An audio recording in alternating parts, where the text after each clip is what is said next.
Welcome to the second playoff semi-final then, between the Whitley Warriors and the Solihull Barons. The Warriors arrive here in fantastic form, having hammered the Blackburn Hawks 18-2 last week on home ice, 21 goals to 2 on aggregate. As for the Barons, well, their scoreline was a little bit closer, but they eased past Sheffield to book their place here.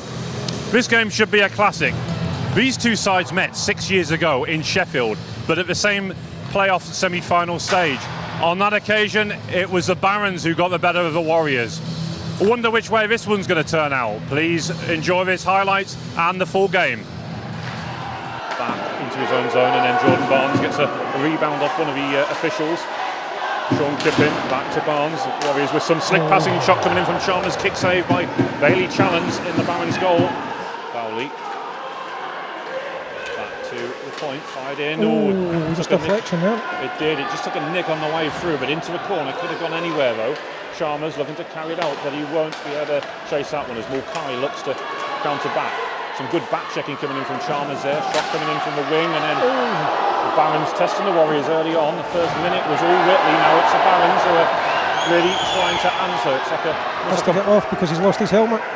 Yeah, Warriors having to dig a little deeper here now as this intense forecheck comes in by the Barons. Nice pass by Jordan, or collected in by Jordan Barnes, I should say, took it in his stride. He's very much been inserted onto this line with Sean Kippin and Steve Chalmers in place of Callum Watson. Shot comes in, it's a good glove save. Yeah, I think that's the right word, Andrew. It's frantic, and both sides going for it early on. As we're going to get a whistle on the play there for tripping. And it's going to be on the Barons, so the Warriors with an early opportunity to go on the power play. I must admit I didn't get a clean view of it, but it's Mulcahy with the call. Take it behind his net as they look to get set. Callum Queen and Steve Chalmers, Dean Holland. Chances. Picked off, it's an odd man rush here for the Barons who fire, and it's just wide. Big opportunity that for the Barons and for Jordan Stokes, who just flashes wide. Chalmers will gather once again, and he's another chance. Possession. And it's Mulcahy who fires, and again Crane gets his whole body behind that one, but that's two great opportunities.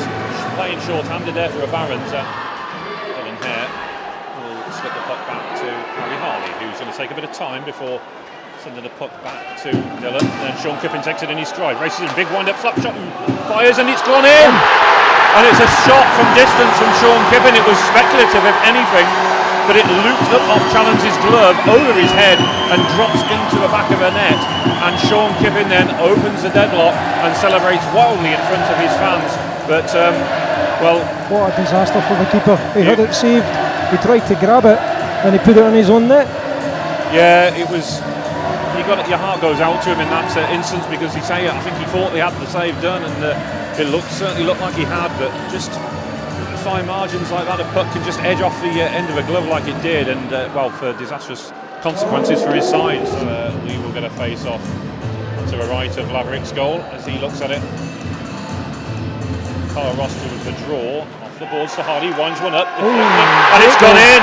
And Harry Harley's shot, I think it might have took a deflection, but either way Laverick was screened by his D, and I don't think he saw it until it was in the back of the net. Well, as I said earlier on, I cannot see any other result in a Warriors convincing win, and it started off the way I kind of imagined it would. The Warriors look up for this big time, and I obviously wasn't at the match last week, Adam, but same sort of standard, same sort of play. That's right. He's gathered in on the near side. Barons will take a shot that Crane quick to corral up, and that's that was a reaction from Craig Johnson. That was definitely to the head. Yeah,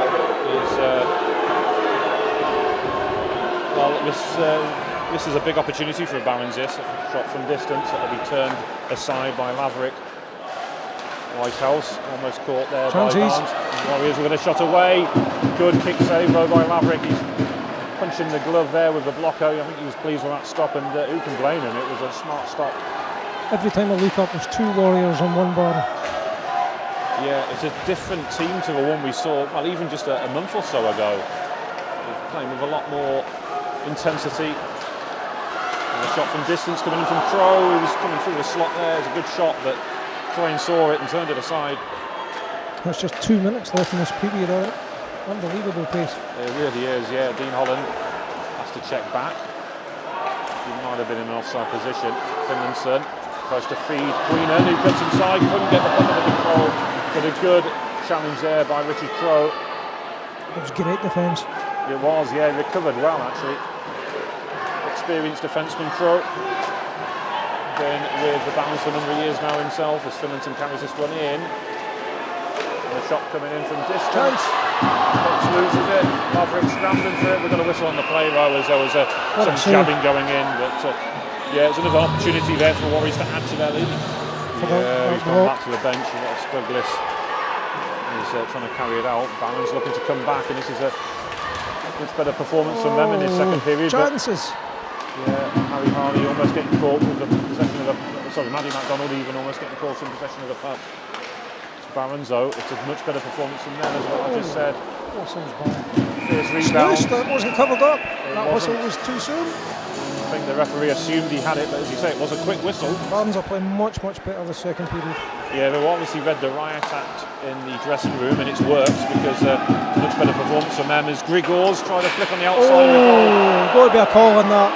Yeah, it was a fierce challenge there by the Barons player on Grigors, and he collided into the net. In the end, it was Challenge who come off worse. Actually, Grigors just sort of looked round to see what all the fuss was about almost as he collided with the net, but I think Challenge will be going to the box for that one. It was quite a cynical challenge really, wasn't it? Very cynical.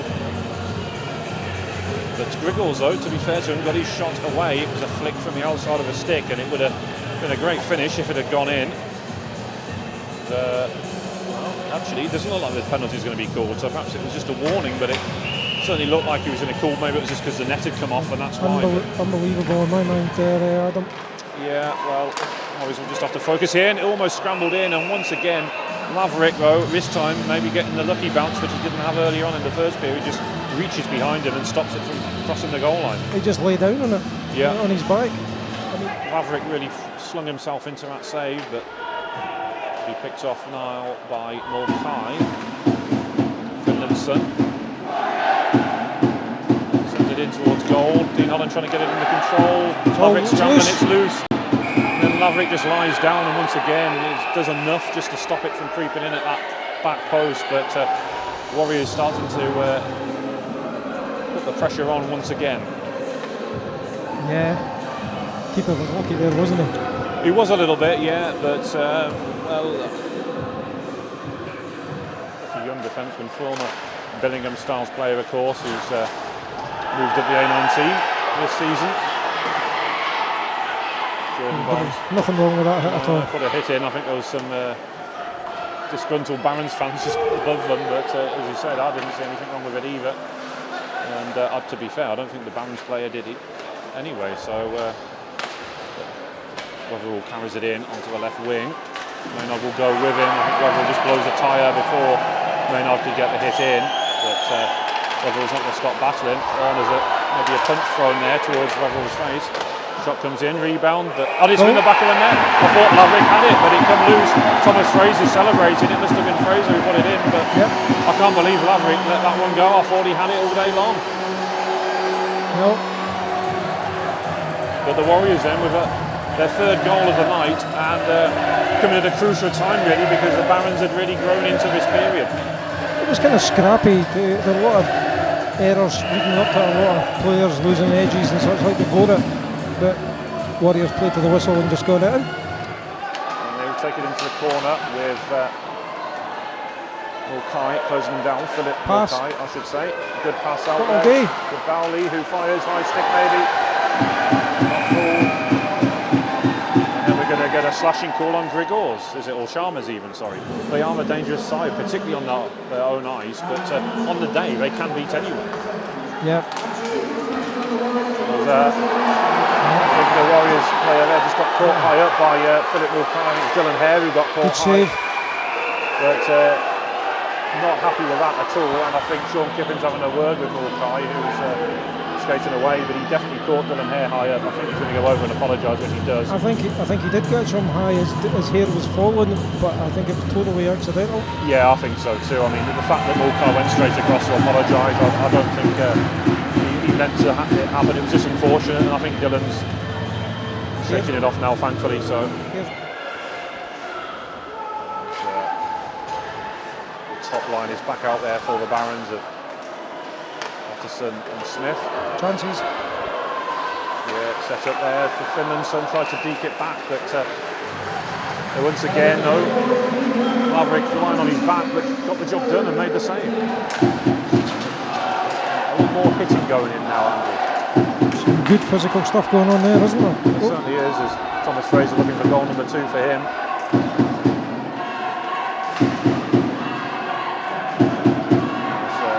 The right wing side by Smith, trying to pick out Tom Saw, which he'll do, but his attempted jump into the zone is picked up by Harley and Bowley in the rebound, and Smith scores and gets the Barons on the score sheet, and that's what this game needed.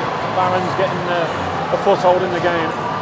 Welcome to the playoffs, Solihull. I mean, I think that was a deserved goal for the effort that they've put in. It was a bit scrappy through centre ice, a few deflections, but it came in passing at the middle.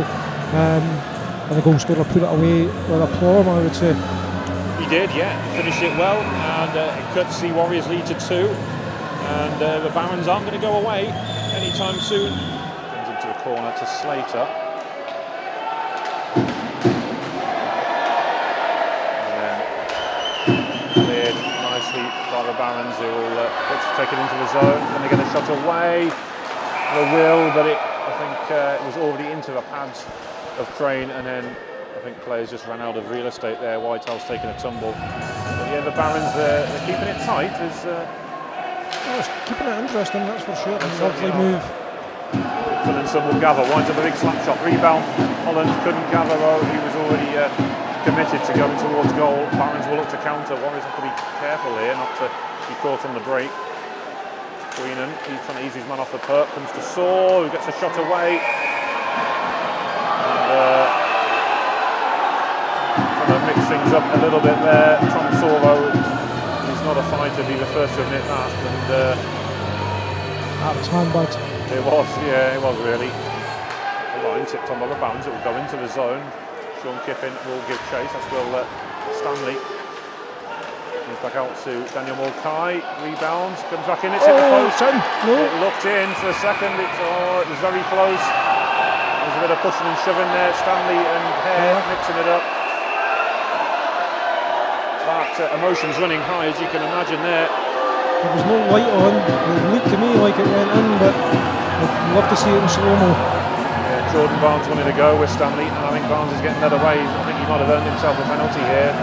And Stanley giving him a sarcastic way, but no, Jordan Barnes is being led back to his bench, so no penalties called. Probably a sensible call there by the officials, because it wasn't fisticuffs, it was handbags and nothing more. Really. Handbags, I was more interested to see what they were going to call with the shot. Must have just clipped the top of the bar, I think.